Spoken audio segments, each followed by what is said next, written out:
Today, I want to talk about how AMC has just posted its first profitable quarter. This is huge news. I want to explain how this spells game over for the shorts, what the shorts are doing as a result of AMC posting profits, and what other investors, not just apes, are also doing as a result of this profitable quarter. So stay tuned and let's make some money. And now I'll dive straight in with the key information. So, Orlando tweeted saying AMC's earnings are out in the pre-market instead of in the aftermarket hours. Quarter 2 revenues are $1.35 billion, beating expectations, and it's their first per-share profitable quarter since 2019. For a bit more detail on the numbers, Boss Bunch tweeted saying total revenues grew by 15.6% compared to quarter 2 of 2022, and net income or net profits after taxes were $8.6 million.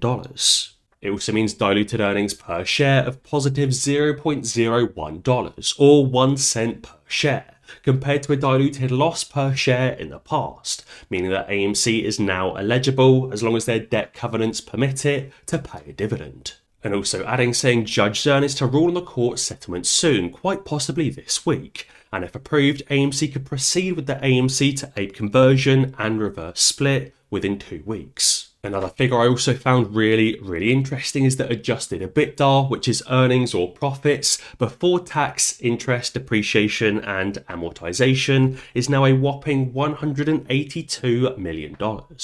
Now this is obviously brilliant news for AMC posting profits, which is exactly what I said that AMC could be doing a few months ago. It now means the short thesis is literally over. AMC can now be classified as a successful profit-generating company that will only get larger and larger and more profitable. And importantly, this is also just the quarter 2 earnings, which doesn't even factor in revenues from Barbie and Oppenheimer, meaning it's a great start for quarter 3, and likely quarter 3 will bring even more profits for AMC, which also means that shorts are indeed in big trouble. And Robert is also saying that now would be a good time for those shorts to panic, especially with the positive start to quarter 3, which is actually even better than 2019, 2018 and years previously. Back in 2019 and 2018, for the first month and a half of quarter 3, the box office had generated around $1.5 billion in revenues, 1.4, 1.3, 1.6 billion and 1.3 billion previously to that. But already in 2023, we've already generated $1.6 billion, beating out 2019, 2018, 2017 and years prior already. If AMC in the box office continues these great revenues, AMC could be posting its most profitable quarter ever. Not just most profitable quarter post-pandemic, but most profitable quarter ever. Another reason why this is important and why this spells game over for the shorts is because other investors, institutions, hedge funds, other retail investors and everybody else under the sun now wants to buy profitable AMC shares. As the French ape tweeted, he said, boom, Zürcher Kantonalbank, the bank ranked as the most secure bank in the entire world, bought almost 100,000 AMC shares. Now this means two things. It means the most secure and most well-protected bank in the entire world wants to buy AMC because they believe the share price will go up, generating them profits. And it also means that many other institutions that typically play very safe investments, like buying bonds, will now be buying AMC shares as they know AMC is a safe investment. Many of these banks and institutions which have ultra-conservative investment methodologies will now be buying AMC shares because of how much of a shoo-in they are. AMC is now profitable with positive EBITDA, generating positive cash flows in a growing industry, making AMC an ultra-safe investment, meaning that other hedge funds, institutions and banks will be buying hundreds of thousands, millions, if not hundreds of millions or billions of shares of AMC. Hang on, isn't the AMC float only supposed to be 500 million shares? That would be a great way to expose synthetics when institutions start buying up billions of AMC shares when retail investors already hold billions on top of that. Which again is just another one of those reasons as to why the short thesis is over and why this spells game over for the shorts. And especially if institutions start buying up billions of AMC shares and the share price continues to go down, that just exposes the manipulation more and more for all to see.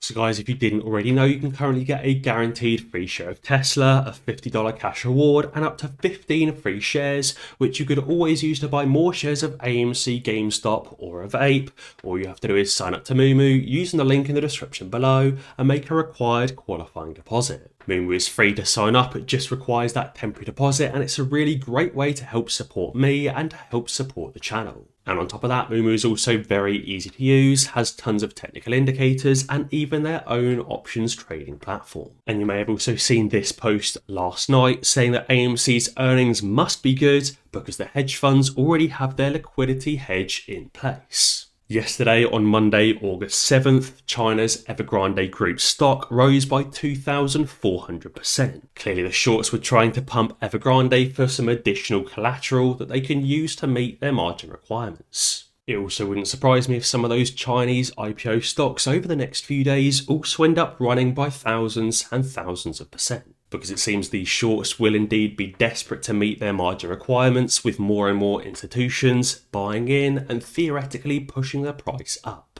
And on top of that, AMC has also now spent an official 31 business days on the regulation SHO list. Again, this is a new all-time record for AMC's time on the regulation SHO list and nears that 35-day deadline that GameStop experienced before running over $400 per share. With some profitable earnings and 31 days on the regulation SHO list, AMC may be setting up for another run up. And again, something else I also thought was great, as it just reaffirms how many shareholders of AMC still remain, is this tweet from Adam Aaron. Adam Aaron tweeted yesterday evening saying, "I receive a lot of love and take a lot of inbound heat on Twitter. Today, totally unsolicited, I received by email this note signed from more than 1,870 kind-hearted AMC shareholders." And he said, "To those who sent me this note, thank you so much for this thoughtful message." But importantly, he said, and to the 3.8 million of you still reaffirming there are indeed 3.8 million individual AMC retail investors, I realise there is great support for my leadership of AMC amongst our shareholders. He said, "It's a privilege to be the captain of your ship, and I am sincerely so very grateful to you all." Again, just great news that AMC is now profitable and still 3.8 million individual shareholders still remain. And finally, I also wanted to show you this video of Robert Downey Jr. visiting Wall Street for a documentary back in the 90s. Robert Downey Jr. gives his thoughts on Wall Street and the kind of people that work on Wall Street as well.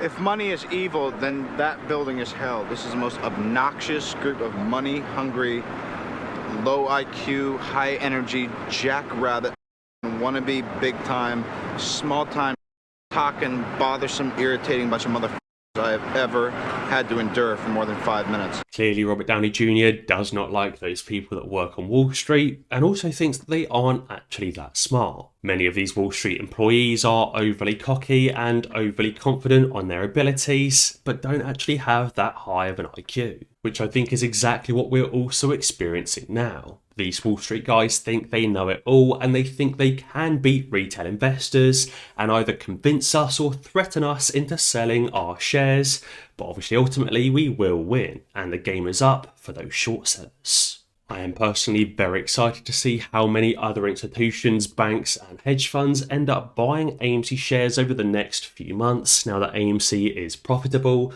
and how high this pushes the AMC price upwards. And also just how much profit we generate going forward in Q3, Q4 and beyond. And obviously guys, I also wanted to remind you that this isn't the only catalyst we have to cause the AMC squeeze. This is just one of many catalysts that likely will end up causing the squeeze at some point in the future. Whether it squeezes due to a market crash and hedge fund liquidations, due to these FTDs, due to the cost of borrow fees, due to AMC now becoming profitable, or whatever else it may be that ends up causing the squeeze. I don't know which specific thing will cause the squeeze. I just know it's going to happen at some point. So guys, be sure to let me know what you think down in the comments below. And as always guys, be sure to ding that notification bell, because that way you'll be alerted when I upload a new video. Cheers.